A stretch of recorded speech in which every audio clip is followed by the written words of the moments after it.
ஒரு சின்ன பையனுக்கு அவனோட தாய்மாமே சரக்கு ஊத்தி குடுத்துக்கிட்டு இருக்கான். 2015ல இது நடந்தது. இப்படி டாஸ்மாக் மூலமா மட்டும் கிட்டத்தட்ட தமிழ்நாட்டுக்கு 50,000 கோடி ரெவென்யூ வந்துகிட்டு இருக்கு. அப்புறம் எப்படி தமிழ்நாட்டுல மதுவிலக்கு? இந்தியா ஃபுல்லா ஒவ்வொரு மாநிலங்களிலும் மதுவின் மூலமா கிட்டத்தட்ட 50,000 கோடி ரெவென்யூ வந்துகிட்டு இருக்கு. அப்புறம் எப்படி இந்தியா ஃபுல்லா மதுவிலக்கு? இவ்வளோ வருமானத்தை என்ன பண்றாங்க? இவ்வளோ மதுக்கடைகள் இருந்துமே கள்ளச்சாராய மரணங்கள் எப்படி ஏற்படுது அப்படிங்கிற கேள்விக்கெல்லாம் உங்களுக்கே பதில் தெரியும். அப்படி இருந்தும் 100 வருஷமா மதுவிலக்கு மதுவிலக்குன்னு ஏன் பேசுறாங்க அப்படின்னா, எது 100 வருஷமா பேசுறாங்களா? ஆமாங்க. மதுவிலக்கு அப்படிங்கிற ஒரு கோரிக்கையை முதல்ல யார் பேசினாங்க, எதுக்காக பேசினாங்க, எப்போ பேசினாங்க அப்படிங்கிறத வீடியோ கொஞ்சம் லென்த்தியாக தான் இருக்கும். இருந்தாலும் முழுசா பாருங்க. அப்பதான் மதுவிலக்கோட அரசியல் வரலாறு என்ன, உண்மையான கள நிலவரம் என்ன, குஜராத் பீகாரில் இருக்கிற மாதிரியே தமிழ்நாட்டிலையும் உண்மையிலே மதுவிலக்கு கொண்டு வர முடியுமா முடியாதா அப்படிங்கிற உங்கள் சந்தேகங்கள் எல்லாத்துக்கும் கண்டிப்பாக பதில் கிடைக்கும். மாண்டவி செம்ஸ்போர்ட் சீர்திருத்த அறிக்கையின்படி 1920 பிரிட்டிஷ் இந்தியாவில் முதல்ல தேர்தல் நடக்குது. 1923 சென்னை மாகாணத்தில் எலெக்ஷன் நடக்குது. அப்போ ஒவ்வொரு மாநிலத்திலையும் ஒரு சுதந்திர போராட்டம் தான் ஒரு முக்கிய பிரச்சனையாக இருந்துச்சு. ஆனால் சென்னை மாகாணத்தில் மட்டும் பிராமணர் அல்லாதோர் அப்படிங்கிறத ஒரு முக்கிய பிரச்சனையாக இருந்துச்சு. அந்த பிரச்சனையை எடுத்து போராடினது நீதி கட்சி. அதனால் அவங்களுக்கு ஆதரவும் இங்கே அதிகமாக இருந்துச்சு. அதனால் சென்னை மாகாணத்தில் எப்படியாவது காங்கிரஸ் கட்சியை வளர்த்தெடுக்கணும் அப்படின்னா மக்களோட பிரச்சனையை ஏதாவது ஒன்று கையில் எடுத்து மக்களோட ஆதரவை திரட்டணும் அப்படிங்கிறதுக்காக ராஜாஜி அவர்களால் முதல்ல கையில் எடுக்கப்பட்ட பிரச்சனை தான் மதுவிலக்கு. அண்ணல் காந்தியடிகள் தென்னாப்பிரிக்கா போகிறதுக்கு முன்னாடி தன்னோட தாயிட்ட இனி மது அருந்தவே மாட்டேன் அப்படின்னு சொல்லி சத்தியம் பண்ணிட்டு போனார். அதனால தான் அவரோட நிர்மாண திட்டங்களில் மதுவிலக்கும் ஒரு கொள்கையாக இருந்துச்சு. அவரோட விருப்பப்படி ஒவ்வொரு மதுபான கடையுமே மக்கள் கூடும் இடமாகவும் ஒவ்வொரு பாரும் உணவு பரிமாறும் விடுதிகளாகவும் மாறணும் அப்படின்னு சொல்லி ஆசைப்பட்டார்.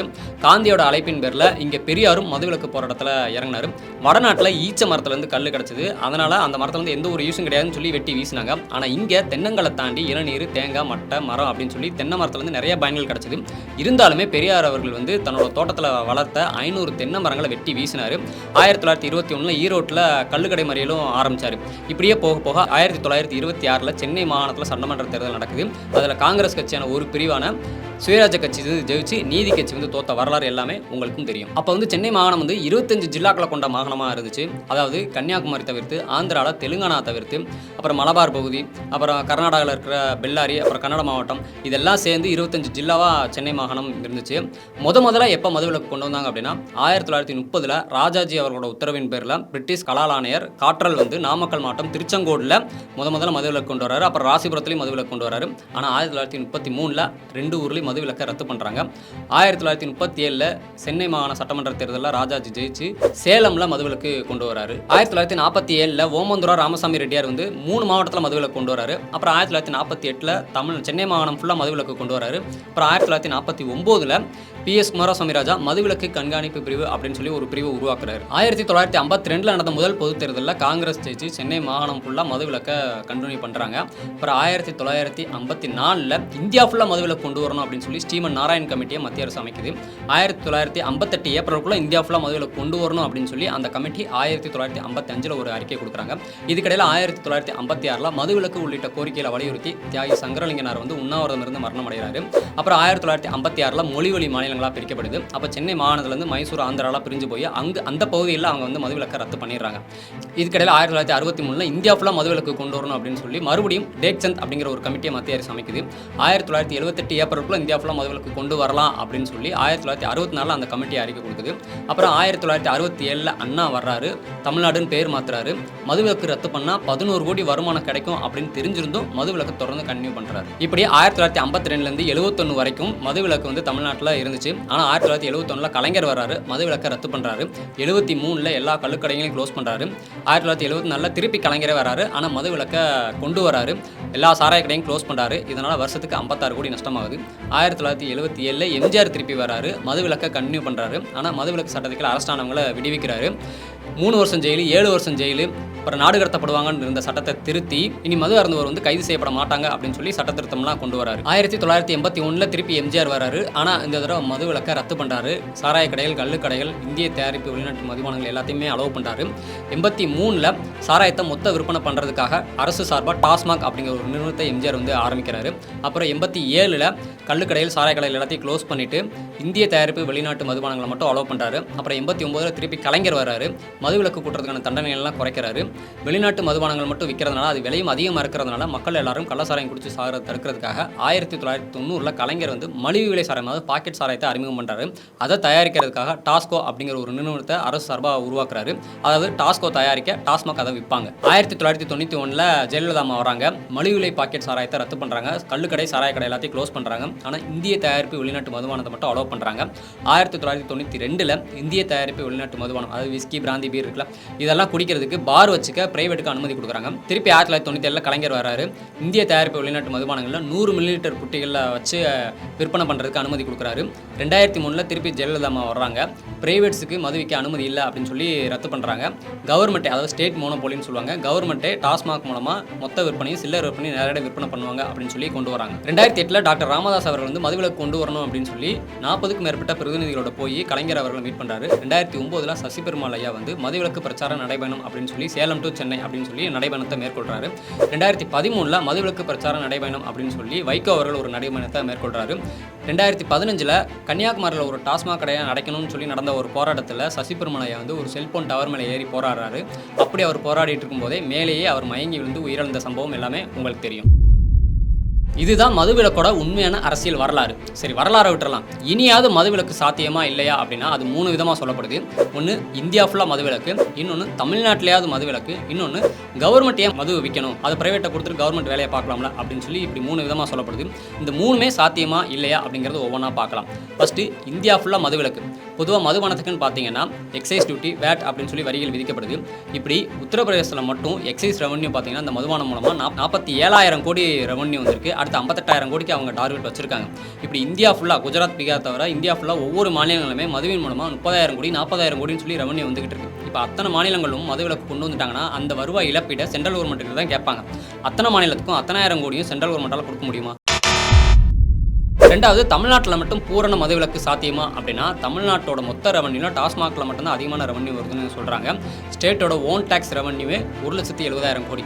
அதில் 2023-24 மட்டும் டாஸ்மாக் மூலமாக 45,000 கோடி ரெவன்யூ வந்திருக்கு. அடுத்த வருஷத்துக்கு 50,000 கோடி டார்கெட் வச்சிருக்காங்க.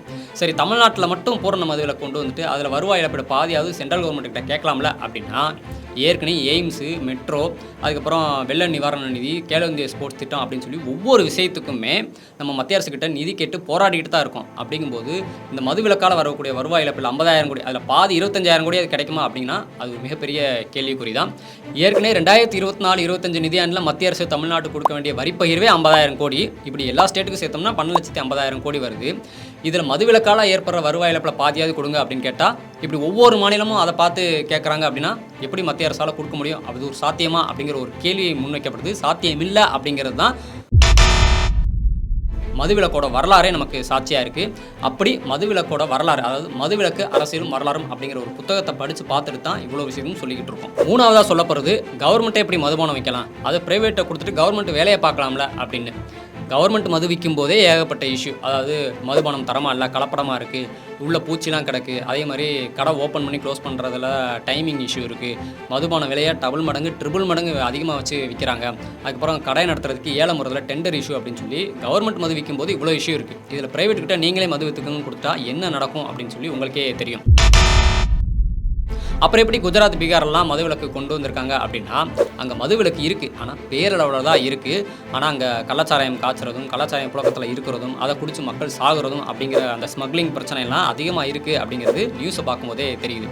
அப்படின்னா இந்தியா ஃபுல்லாக மதுவிலக்கு சாத்தியம் இல்லை, தமிழ்நாட்டிலையும் மதுவிலக்கு சாத்தியம் இல்லை, ப்ரைவேட் கிட்ட மது கொடுக்கலாம் அப்படின்னாலும் அதுவும் சாத்தியம் இல்லை அப்படிங்கிறீங்க.